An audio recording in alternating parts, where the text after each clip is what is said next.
नमस्कार दोस्तों, कैसे हो। मैथ्स स्कूल के यूट्यूब चैनल पर आपका हार्दिक स्वागत है।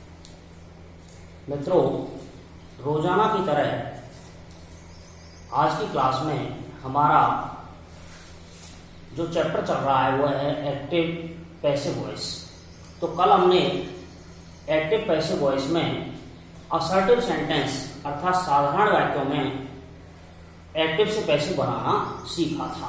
साधारण वाक्यों के कुछ नियम भी हमने कल की क्लास में सीखे थे। उनमें से कुछ नियम और हैं, एक दो जिन्हें मैं पहले आपको बता देता हूं और उसके बाद हम शुरू करते हैं इंट्रोगेटिव अर्थात प्रश्नवाचक वाक्यों की एक्टिव से पैसिव बनाना। लेकिन इससे पहले हम देख लेते हैं एक दो नियम साधारण वाक्यों के और हैं जिन्हें आप देखिए। पहला है, यदि किसी वाक्य में नो या ऑब्लाइज क्रिया वर्ब आ जावे तो उसके कर्ता यानी सब्जेक्ट को बाई के स्थान पर टू लगाकर पीछे ले जाते, यानी उसमें बाय नहीं लगाते, उसकी जगह टू लगा देते हैं। जैसे मैंने लिखा आई नो मिस्टर हरी, तो यहां नो क्रिया आ गई, ये कर्ता, ये क्रिया, ये सूत्र है हो बस। सबसे पहले ऑब्जेक्ट लाएंगे, ऑब्जेक्ट है मिस्टर हरी। नो प्रेजेंट इंडेफिनिट टेंस है, प्रेजेंट इंडेफिनिट किस में जाएगा, प्रेजेंट कंटिन्यूअस टेंस में जाएगा। और प्रेजेंट कंटिन्यूअस में कौन मिलेगा, वहां इज एम आर मिलेंगे। इज एम आर में से मिस्टर हरी के साथ कौन आएगा, एक वचन है मिस्टर हरी, एक वचन है तो इज आएगा। तो मिस्टर हरी इज, नो की थर्ड फॉर्म लगा लेंगे नो वन, और यहाँ टू मी। अब यहाँ बाय नहीं लगेंगे, बाय की जगह टू लिखेंगे, not by me, mister Hari is not to me. तो इस तरीके से ये कंपटीशन लेवल में बहुत आता है और यहाँ स्टूडेंट्स गलती कर देते हैं। अगला है, यदि किसी वाक्य में सरप्राइज या एटोनिस्ट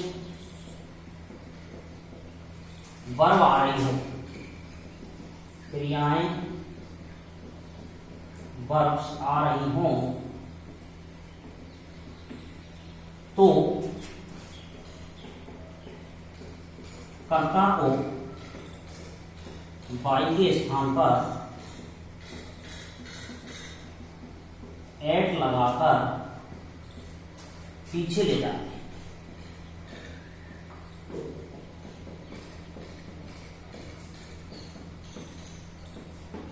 जैसे मैंने लिखा ही सरप्राइज्ड मी, ये कर्ता, ये क्रिया और ये वो बस से बनाएंगे। ऑब्जेक्ट लाओ, मी का हो जाएगा आई, हेल्पिंग वर्ब, सरप्राइज ये वर्ब की सेकंड फॉर्म है। सेकंड फॉर्म का मतलब पास्ट इंडेफिनिट टेंस है, पास्ट इंडेफिनिट जाएगा पास्ट कंटिन्यूअस में, वहां मिलेगा वाज वर्ब। और वाज वर्ब में से आई के साथ कौन आएगा, आई वाज, सरप्राइज और फिर एट है, यहां का हिम हो जाएगा और बाई की जगह इसको एट लगा करके पीछे ले जाते हैं। तो ये थे कुछ महत्वपूर्ण नियम, इन्हें आप याद रखिएगा और ये कंपटीशन लेवल में बहुत ज्यादा आते हैं। अब हम आगे शुरू करते हैं प्रश्नवाचक इंट्रोगेटिव सेंटेंस में एक्टिव से पैसिव बनाना।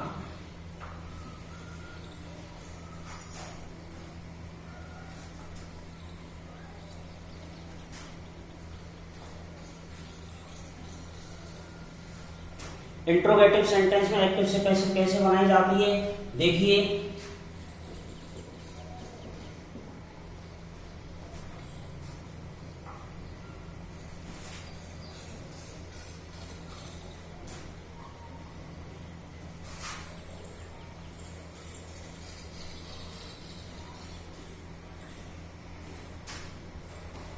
इंट्रोगेटिव सेंटेंस में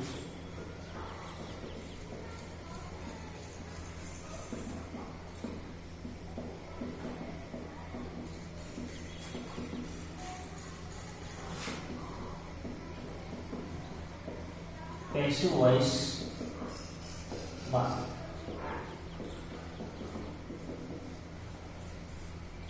इन वाक्यों में भी एक्टिव से पैसिव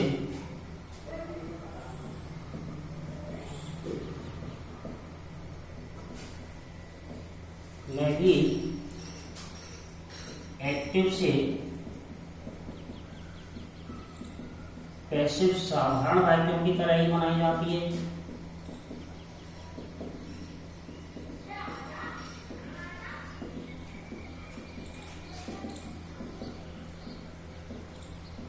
सिर्फ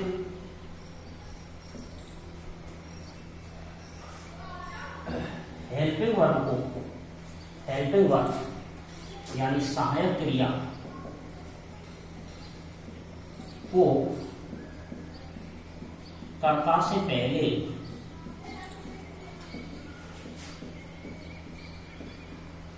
रख देते हैं। अब इसमें दोनों प्रकार के वाक्य होते हैं, हेल्पिंग वर्ब वाले और डब्ल्यूएच वाले। इसका सूत्र है वो बस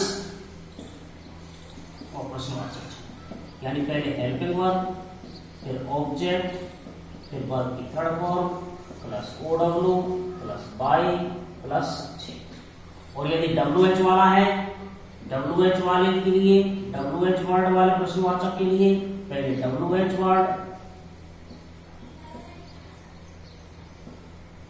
plus helping verb plus object plus verb की third form plus OW plus by plus subject और प्रश्नवाचक।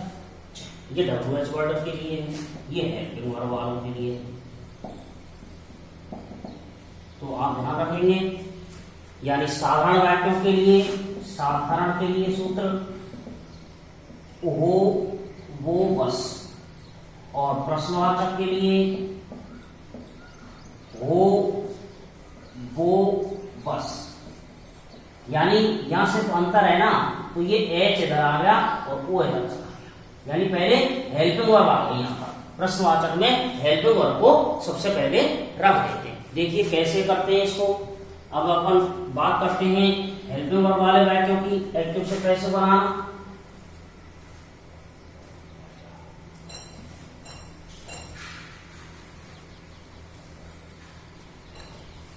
सबसे पहले मैंने लिखा do you know mister Kumar. सबसे पहले ये सहायक क्रिया, ये कर्ता, ये क्रिया और ये सूत्र है वो बस। पहले हेल्पिंग वर्ब लाओ। हेल्पिंग वर्ब क्या है इसकी, डू डज। अब डू डज कौन से टेंस में जाएगा, do does present indefinite tense है, प्रेजेंट इंडेफिनिट जाएगा प्रेजेंट कंटिन्यूअस में, और प्रेजेंट कंटिन्यूअस में मिलेंगे is am are. Present continuous में प्रेजेंट इंडेफिनिट की सीधी परिवर्तन करेंगे, नीचे वाले टेंस में कौन मिलेगा, प्रेजेंट कंटिन्यूअस, और वहां कौन मिलेगा, इज एम आर मिलेंगे। अब इज एम आर में से, यहाँ इज एम आर लिख दिया हमने। अब इज एम आर में से फिर उसके बाद ऑब्जेक्ट लाओ। ऑब्जेक्ट है मिस्टर कुमार, मिस्टर कुमार। अब मिस्टर कुमार को देखो कि ये एक वचन है या बहुवचन है, ये एक वचन है, एक वचन के साथ इज आएगा, तो इसलिए ये हट जाएंगे, इज मिस्टर कुमार। फिर क्रिया की थर्ड फॉर्म लाओ, नो वन, और उसके बाद OW लाओ, OW है नहीं, उसके बाद बाई। अब बाई इसमें लगाएंगे नहीं क्योंकि नो क्रिया आ रही है, और नो जब क्रिया आती है तो उसको टू लगा करके पीछे ले जाते हैं, नो वन टू, और यू का यू हो जाएगा। Is mister Kumar. Not to you. तो इस तरीके से हम एक्टिव से पैसिव प्रश्नवाचक वाक्यों में हेल्पिंग वालों की बनाते हैं। जैसे देखिए दूसरा है इज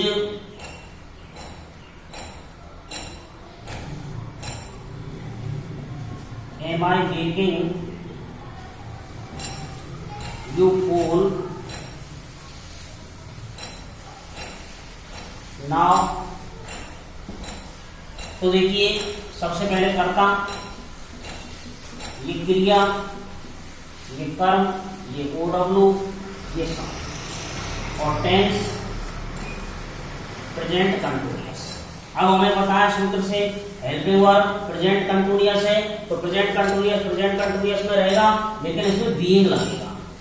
तो कर्म क्या है इसमें? यू, तो यू आ गया। अब यू एक वचन है कि बहुवचन है? तो ये बहुवचन है। अब बहुवचन है तो यू के साथ इसे मारने से कौन आएगा?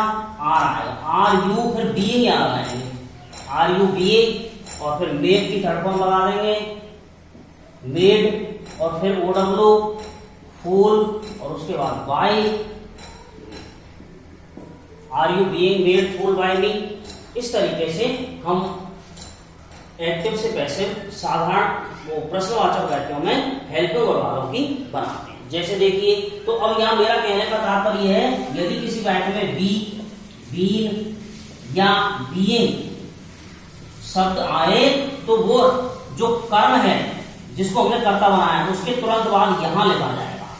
यही बी आएगा, यही बीन आएगा, और यही बीइंग आएगा, और इधर मेन हेल्पिंग वर्ब आएगी, और बीन यहां इसके बाद बचेगी। ये ध्यान रखने की आवश्यकता है इसमें। तो ये इस तरीके से आपका हुआ हेल्पिंग वर्ब वाले प्रश्नवाचक वाक्य। और अब देखिए अगला है WH वर्ड वाले वाक्यों की पैसिव बनाना। अब WH वर्ड वाले वाक्यों की पैसिव कैसे बनती है? WH वर्ड वाले वाक्यों की पैसिव बनाना, इसमें केवल WH वर्ड है उसे सबसे पहले रख देते हैं। इसमें केवल WH वर्ड को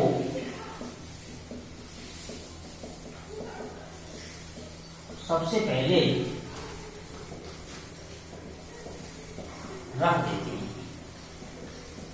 जैसे मैंने कहा why do you know, why do you bring me some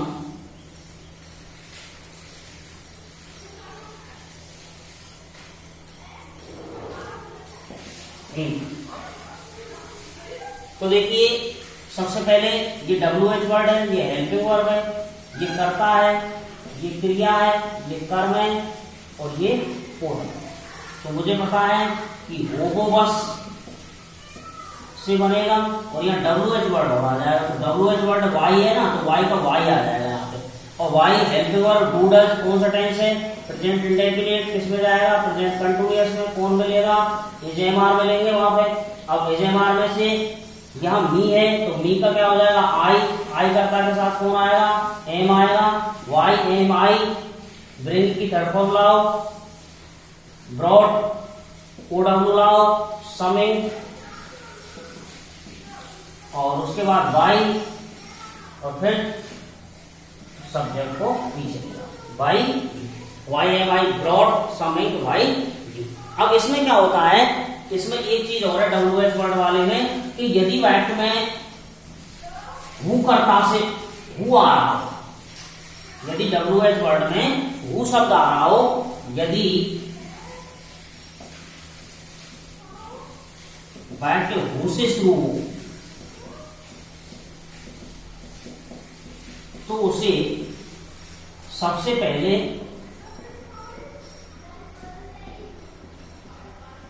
bye हूं करके लिख देते हैं, क्योंकि जो हु वाले जो वाक्य होते हैं WH वर्ड में, उनमें कर्ता नहीं होता, वो सीधे क्रिया से शुरू होते हैं, इसलिए हम उसको बाय हूं पहले ही लिख देते हैं। जैसे देखो मैंने लिखा who bring you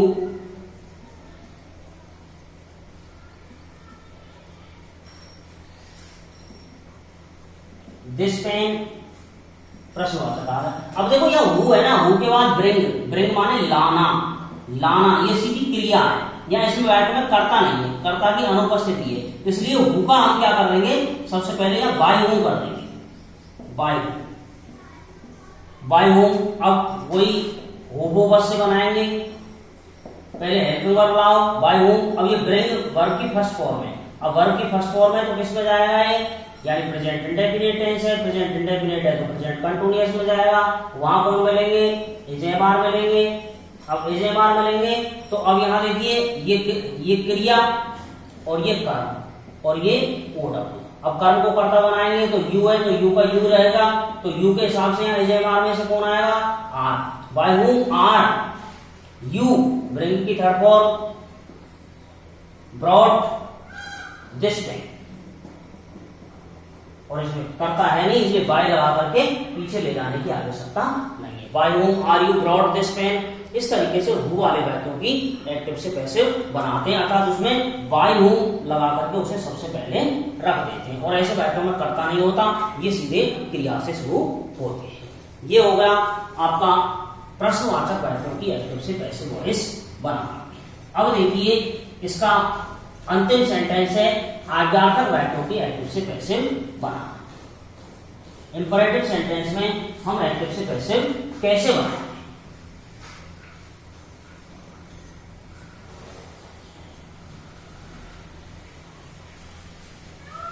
imperative sentence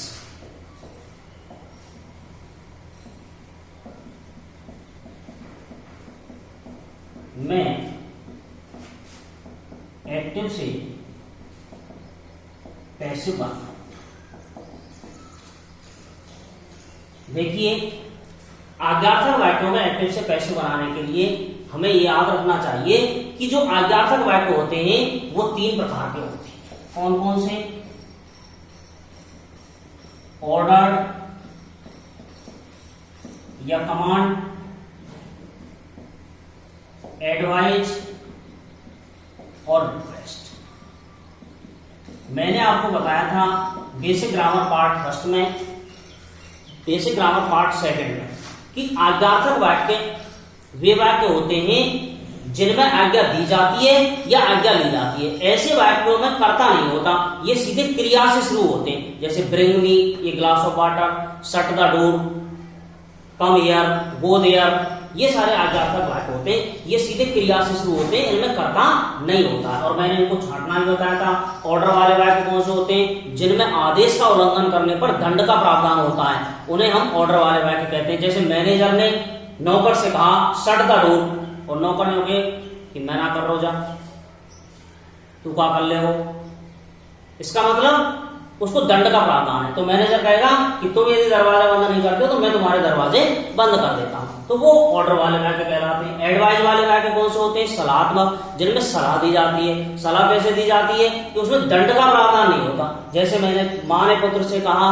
bring milk every day, प्रत्येक दिन दूध पियो, और वो कहे कि मम्मी वो अच्छा ना लगे मैं ना पीऊं, मैं तो चाय पीऊंगा, तो क्या माँ उसको लट लेके मारेगी कि नहीं तुझे दूध पीना ही पड़ेगा? वो सिर्फ उसको सलाह दे सकती है। टीचर स्टूडेंट्स को एडवाइस देता है रीड एवरी डे, प्रत्येक दिन पढ़ो, और कोई नहीं पढ़ेगा तो नहीं पढ़ेगा, तो टीचर की वहां दादागिरी नहीं चल सकती। तो ऐसे रिक्वेस्ट वाले वाक्य होते हैं जिनमें प्लीज या काइंडली शब्द आ जाता है, उन्हें रिक्वेस्ट वाले वाक्य कहते हैं। तो देखिए ऑर्डर वाले वाक्यों को लेट और बी से बांधते हैं। लेट बी से अर्थात सबसे पहले लेट, फिर कर्म, फिर बी प्लस वर्ब की थर्ड फॉर्म प्लस ऑब्जेक्ट, और वो वर्ब की थर्ड फॉर्म प्लस ऑब्जेक्ट। और ऐसे ही एडवाइज वाले वाक्यों को शुड बी से बनाते हैं। शुड बी से कैसे बनाते हैं? पहले कर्म, फिर शुड बी, फिर वर्बी थर्ड फॉर्म प्लस। और रिक्वेस्ट वाले वाक्यों को क्या करते हैं कि जिन वाक्यों में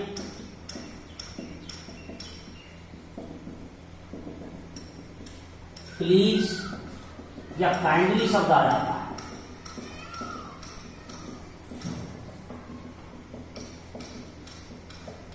वे रिक्वेस्ट वाले वाक्य होते हैं।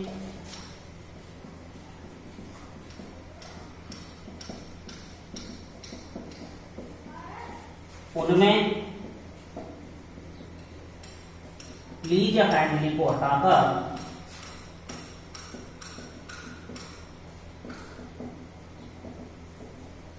You are requested to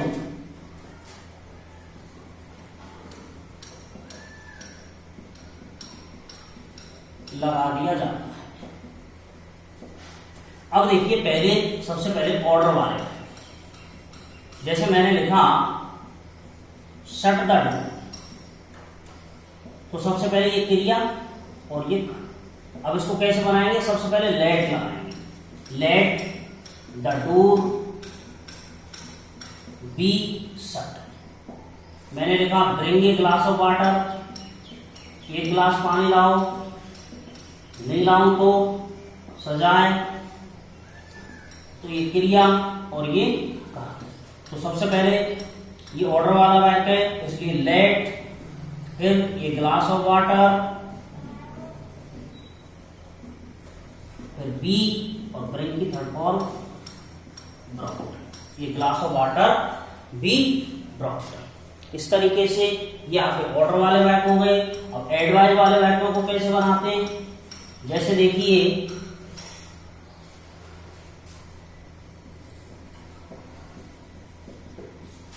drink milk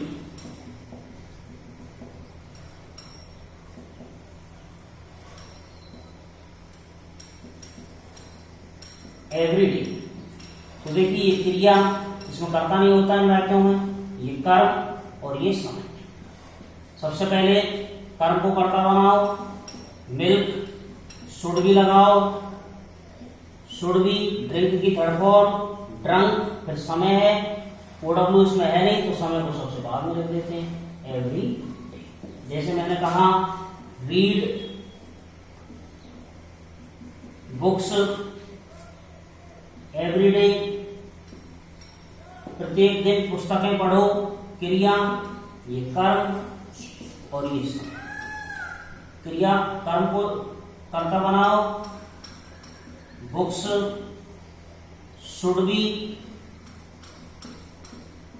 read की थर्ड फॉर्म रीड एवरी। इस तरीके से एडवाइस वाले वाक्यों की एक्टिव से पैसिव बनाते हैं। अगला है रिक्वेस्ट वाले वाक्यों की एक्टिव से पैसिव बनाना।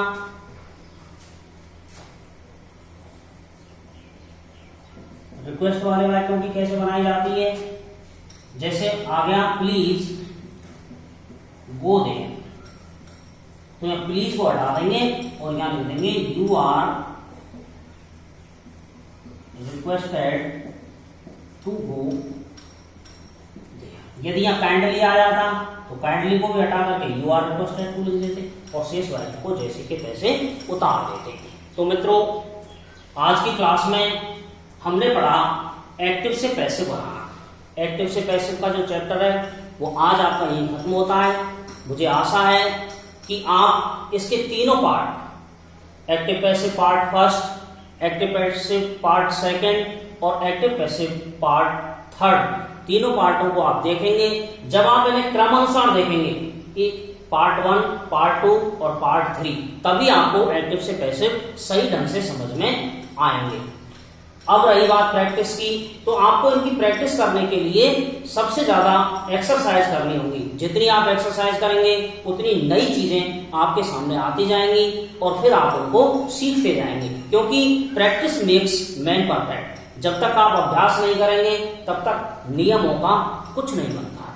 तो आप उन्हें पढ़िए, पूरे पार्ट तीनों को पढ़िए ढंग से, एक बार नहीं 2 बार पढ़िए और उसके बाद फिर आप एक्टिव पैसिव की एक्सरसाइज निकालिए और उन एक्सरसाइज को करिए। यदि आपको किसी प्रकार की कोई समस्या है तो आप कमेंट बॉक्स में लिखिए, ताकि आपकी समस्या का तुरंत हल किया जा सके। मुझे आशा ही नहीं वरन पूर्ण विश्वास है कि आप ये कार्य जरूर करेंगे, क्योंकि आप एक अच्छे स्टूडेंट हैं और अच्छे स्टूडेंट का गुण होता है कि वो शिक्षक का हर कहा जरूर मानता है। तो दोस्तों आज की क्लास में यही समाप्त करता हूँ और कल फिर एक नए टॉपिक के साथ आपसे मुलाकात होगी। तब तक के लिए जय हिंद, जय भारत, बेस्ट ऑफ।